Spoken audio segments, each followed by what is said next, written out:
कराची में एक मौलाना की हुई हत्या, शुरुआत में तो ये एक आम हत्या जैसी लग रही थी, लेकिन बाद में डिटेल इन्वेस्टिगेशन में पता चला कि ये कोई आम आदमी नहीं था। इसका नाम था करी शहजादा। करी शहजादा की फोटो ये रही आपके सामने। सीधे सीधे लफ्जों में ये कहें तो एक और को टपका दिया गया है। टपक टपक के टपक रहे हैं, यानी कि कितने ही ज्यादा टपकाए जा चुके हैं। कहीं किसी गली चौराहे कूचे में हर जगह से खबरें ही आती रहती हैं कि इसको मार दिया, उसको मार दिया। बड़ी मतलब अपने जो कराची में जो एरिया था वहां से फंड रेजिंग करता था, पैसा इकट्ठा करता था लश्कर के लिए। और ये आज सुबह मस्जिद की ओर जा रहा था नमाज पढ़ने, उस समय इसको गोली मार दी गई। आप BLA की मजम्मत करती हैं? जी हाँ करती हूँ। क्या आप बलोच जीनोसाइड की मजम्मत करती हैं? आप फिर माओ के प्यारों की जो आपने उठाए उनकी मजम्मत करी है। मैं मजम्मत करती हूँ, आप मजम्मत करते हैं? मैं मजम्मत करती हूँ BLA की, आप क्या अपने स्टेट की मजम्मत करती हैं? आजकल हालत बहुत खराब है।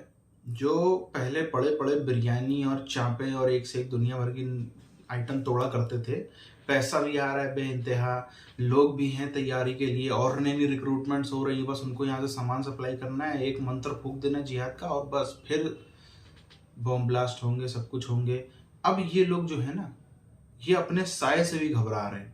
अब ये जितने हैं, जितने भारत के दुश्मन हैं, सब अपने साय से भी घबरा रहे। कब कहाँ से हो जाए, कब कोई गोली मार देगा, कोई रोड पे उड़ा देगा, कोई बिरयानी में जहर मिला देगा, कोई कुछ कर दे, कब क्या कर दे। लाश भी ना ढंग से मिल रही, वो तड़प तड़प के मर जाऊँ, दर्दनाक मौत मिलेगी, आसान मौत मिलेगी, क्या मिलेगी। जो मेरे संग में मेरा बॉडीगार्ड बन के चल रहा है, यही तो मुझे नहीं उड़ा देगा। ये टेंशन आजकल सबका कलेजा जला रही है। कराची में एक मौलाना की हुई हत्या, शुरुआत में तो ये एक आम हत्या जैसी लग रही थी, लेकिन बाद में डिटेल इन्वेस्टिगेशन में पता चला कि ये कोई आम आदमी नहीं था। इसका नाम था करी शहजादा। करी शहजादा की फोटो ये रही आपके सामने। लश्कर तैयबा का ऑपरेटिव था। ये हाफिज सईद के भतीजे का ब्रदर इन लॉ था। फंडिंग लश्कर के लिए एक बड़ी मतलब अपने जो कराची में जो एरिया था वहां से फंड रेजिंग करता था, पैसा इकट्ठा करता था लश्कर के लिए। और ये आज सुबह मस्जिद की ओर जा रहा था नमाज पढ़ने, उस समय इसको गोली मार दी गई। ये पूरा गेम क्या है, मेरे पास एक लंबी फहरिस्त है कि पिछले कुछ टाइम में कितने फंड रेजर्स या लश्कर के या JUI के लोग मारे गए। ये सारे वही तो थे जो कि पाकिस्तानी एस्टैब्लिशमेंट के खास बेटे थे, एडॉप्टेड बच्चे। जैसे कि आपने जिक्र किया कि इनका ताल्लुक इस तंजीम से है या लश्कर तैयबा या मतलब हाफिज सईद ग्रुप या दीगर, तो ऐसा है कि बहुत सारे जो मौलवी हजरात हैं इनके आपस के रिश्ते ज़रूर होते हैं। और जाहिर सी बात है कि क्लास टू क्लास जो इंडिया और पाकिस्तान का जो एक नेचर है, लोग आपस में रिश्तेदारियाँ क्लास टू क्लास ही करते हैं। तो मैं भी कि मतलब इनका कोई आपस में रिश्ता हो जैसे कि आपने बताया। शिकार हो गया वो गाना था, यहाँ ये कैसे हो रहा है? जी, तो यही बात है कि मतलब अब तक जो क्लेम्स है, स्पेशली इस ऐप के लिए जो क्लेम आया है वो ISKP की जानिब से आया है, न कि किसी दीगर इंडियन एजेंसीज या उनके टारगेट किलर्स के या डेथ स्क्वाड्स के हवाले से कोई बात नहीं चली है। तो अभी तक जो मालूमात है सामने वो ये है कि ISKP ने इनकी डेथ की जिम्मेदारी कबूल की है। यही सूरत हाल है और ये गुज़श्ता तकरीबन 5-6 महीने के दौरान बहुत सारे और भी लोग टारगेट हुए हैं। लोग कैसे उड़ते जा रहे हैं, इनको पाकिस्तानी एजेंसीज बचा नहीं पा रही। जी, जैसे कि आपने तस्वीर दिखाई कारी निज़ामुद्दीन की, तो ये टेक्सला अटक का जो पंजाब और KP का जो बॉर्डर डिस्ट्रिक्ट है, वहाँ पर एक है खटक कॉलोनी। ये वहाँ पर ईशा की नमाज के बाद यानी तरावी के बाद जो है वो घर जा रहे थे और वहाँ पर टारगेट हुए थे। ये डिप्टी अमीर थे, यानी डिस्ट्रिक्ट लेवल। हिंदुत्व के नजरिए के साथ कहीं कोई इत्तेहाद, कहीं कोई अलायंस बनता तारीख में आपने पहले देखा है? और अगर देखा है तो उसकी बुनियाद क्या होगी? इस्लाम, नजरिया या खाली माल पानी?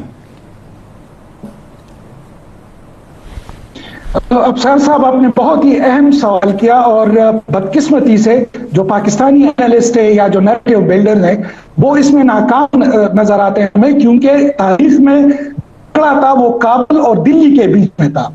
अपनी लिटरेचर के अंदर ये बात साबित कर रहे हैं अपने वेरियर्स को, अपने जंगजुओं को, कि देखे तालिबान हिंदुत्व के नजरिए पर चल निकले हैं, इसलिए आप हमारा साथ। तो हर इस तरफ बढ़ने वाला कदम, चाहे वो अमेरिकन के करीब जाते हैं, चाहे वो इंडियंस के करीब जाते हैं, वो खुद अपने घर के अंदर एक और उभरता, जो जैसे कि मैंने किताब में भी जिक्र किया है, दाइश की तरफ इस फवायद ज्यादा जाएंगे और वो खुद ही डिस्टेबिलिटी की तरफ इस मुल्क को लेकर जाएंगे। मैं अफगान तालिबान की बात कर रहा हूं। ठीक है, जिस तरह से देखें आप जो उनको जिस तरह के लोगों को कैरेक्टर्स वो देते हैं, तो ये अफगान लोगों को ये नजर नहीं आता कि हिंदुस्तान उनको इतना तज़हीक अमेज़ तरीके से डील कर रहा है, फिर भी वो उसके गुस्से हैं और उनसे जाके वो उनके साथ पीके बढ़ा रहे हैं। आप बंदूक का सहारा लेके अपनी फॉरेन पॉलिसी चला रहे हैं, इनोसेंट लोगों को कश्मीर में मार रहे हैं, इनोसेंट लोगों को बलूचिस्तान में मार रहे हैं और सोच रहे हैं आपके साथ कुछ नहीं होगा। उसी आतंकवाद की बंदूक से उसरे कुछ होता नहीं है पाकिस्तान में। पाकिस्तान में सिंपल सी बात है, आप पीछे भी देखिए ना, अभी 1-2 साल पहले भी तो हमला हुआ था एक, जिसमें हाफिज सईद या बाकी कुछ लोग इंजर्ड हुए थे, उसका साथी शायद सैफुल्ला इंजर्ड हुआ था और उसके बाद वो बच गया बाल बाल। तो उस वक्त भी वो बाहर क्या कर रहा था? अभी भी जो लोग सोचते हैं कि वो लाहौर की जेल में है या हाउस अरेस्ट में है, ऐसा तो कुछ नहीं है। उसको लैंड क्रूजर दी जाती है, वो पूरा लैंड क्रूजर में बड़ी गाड़ियों में घूमता है पाकिस्तान आर्मी के सपोर्ट से, और ISI उसको सेफ हाउस में रखता है। 2019 को मैंने पाकिस्तान के हुक्मरानों को ये बोला था कि कश्मीर पर अगर आप तवज्जो नहीं देंगे और हमारा जो योगदान है वहां पर कश्मीर में वो नहीं होने देंगे, तो कश्मीर तो इशू खत्म होगा ही, लेकिन आपकी जो बलूचिस्तान है, जो खैबर पख्तूनवा है, वहां पर आग ज्यादा लग जाएगी, वहां पर ज्यादा दहशतगर्दी और ये बढ़ जाएगी। और एकदम प्रोफेटिक वर्ड्स हैं, वही हुआ और वही हो रहा है।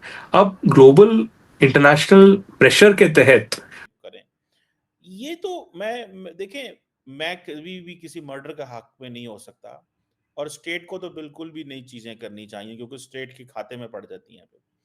ये जो पॉइंट है मैडम कि आप बंदूक पकड़ के रियासत के खिलाफ लड़ना शुरू कर देते, वो अकबर बुगटी हो, वो TTP हो, वो सिंध में कोई हो, वो कोई और हो। देखें, पाकिस्तान में कश्मीर भी है, सिंध भी है, पंजाब भी है, बलोचिस्तान भी के इलाके हैं, GB भी है, वहां तो कोई बंदूक नहीं पकड़ता और कोई गुमनाम है। वो गुमनाम ही हैं जिनकी बदौलत आज भारत के करोड़ों लोग जो हैं वो सुरक्षित हैं। वो गुमनाम ही हैं जिनकी बदौलत सैकड़ों हमले जो कि पाकिस्तान की टेबल पर बनते हैं, उसके बारे में पूरी योजनाएं बनती हैं, उसके जो है वो अलग अलग लोग अपने मन में, किसी के मन में जिहाद, किसी के मन में कुछ निकलता है, अपनी अपनी प्लानिंग ये होती है कि बम धमाके से उड़ाएंगे, ट्रेन में ब्लास्ट करेंगे, रोड उड़ा देंगे, ये कर देंगे, वो कर देंगे, राइट्स करा देंगे, दंगा करा देंगे। कभी हम जो है वो किसी लेदरमैन को निकालेंगे, कभी हम जो है फार्मर को निकालेंगे, कभी जो है हम कास्ट के नाम पे करेंगे, कभी जो हम युवाओं को भड़काएंगे, कभी जो है हम किसी नॉर्थ ईस्ट के स्टेट में कुछ कर देंगे। इस प्रकार की चीज़ें जो हैं वो दंगा भड़काना, जिसको कहते हैं पूरी देश में एनार्की फैलाना, हर तरफ मार धाड़ तोड़ तड़ाका हो, हर तरफ रोड बंद कर दें, जाम बंद कर दो, इकोनॉमी रोक दो, ये सब जो प्लानिंग है इसको टेबल पर ही समाप्त कर देना और कईयों को कम से कम आगे तक बढ़ने देना, ये अनजान जो गुमनाम लोग हैं यही करते हैं। अब आप देखिए, एक एक करके ढूंढ कर जिस तेजी से विकेट गिराए जा रहे हैं पाकिस्तानियों की, जिस तेजी के संग में एक एक को जो है ढूंढ के गिल्ली उड़ाई जा रही है, सीधे सीधे उनका जो स्टंप आउट किया जा रहा है, वो वाकई में तारीफ के काबिल तो है।